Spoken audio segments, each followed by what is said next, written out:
Welcome to my presentation on women's health and sleep. We'll begin with some background. To summarize, the problem is that not enough working women are fully informed about sex differences, mainly due to menstruation and sleep needs, productivity, and safety, due to the historical exclusion of women in sleep studies and fears of perpetuating misogynistic stereotypes. Concerns about women's health, especially when it comes to menstruation, pregnancy, and menopause, and sex differences in sleep, are relevant worldwide. Unfortunately, women have historically been an understudied population in sleep studies. Women's health and its relation to sleep quality and productivity is an issue relevant to every country and affects approximately half of the human population. It primarily affects people between the ages of 10 and 51. Affected people are female and are typically adolescents or adults.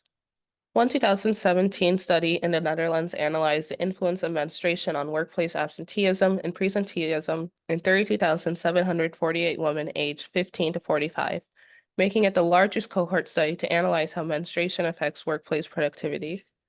Based on self-reported data from participants, absenteeism due to menstrual symptoms such as dysmenorrhea was responsible for about 1.3 lost days a year, but declined performance due to menstruation symptoms caused about 23.2 days of lost productivity a year.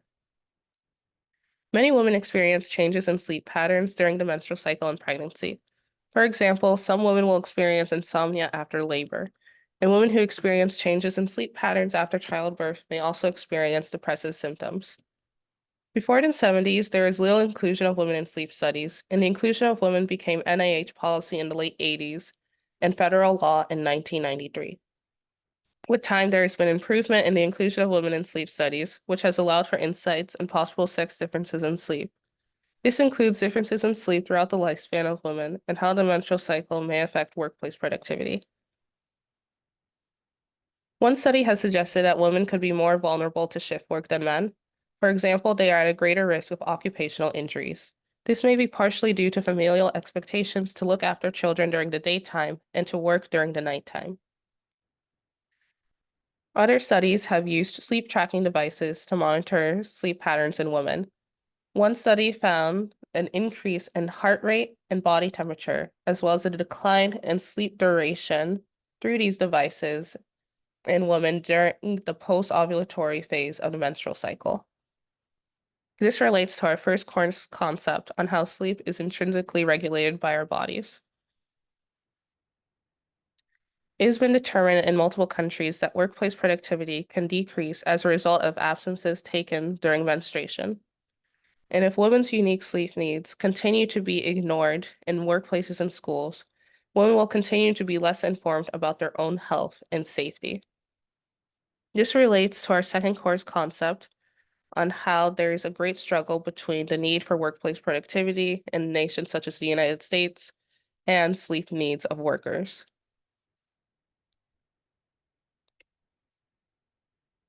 Past interventions have included banning women from working night shifts.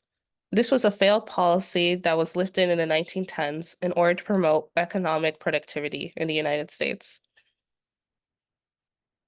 Some of the main reasons this policy doesn't work is because it assumes that only women should be responsible for daytime child rearing, and it also does not promote equal opportunities in the workplace for men and women.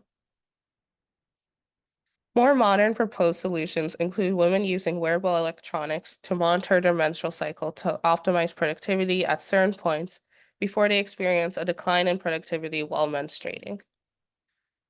Some organizations have also suggested that there be better legal protections and sick leave for women who are menstruating, and also to encourage employers to supply feminine hygiene products to their employees. Next, we will move on to my own proposed solutions. My proposed solution relies on the better informed efforts of both women employees and their employers. Health education campaigns in the workplace can emphasize how to optimize productivity at certain points of the menstrual cycle by tracking one cycle with an app such as MyFlow. After tracking one cycle for 2 to 3 months, women may determine approximately when they are in each of the four phases defined by apps such as MyFlow. For example, the bulk of preparation for major projects and presentations can be done during the follicular phase, while the menstrual phase can be used to reflect on growth and ways to improve, as well as time to rest and possibly take leave. One possible barrier to the solution is concerns with security and privacy.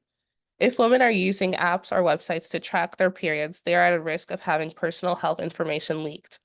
To address this concern, app developers must maintain a security policy that does not permit the sharing of any health information to employers or the sharing of information with third parties. An educational campaign could organize a list of trusted apps for women to use.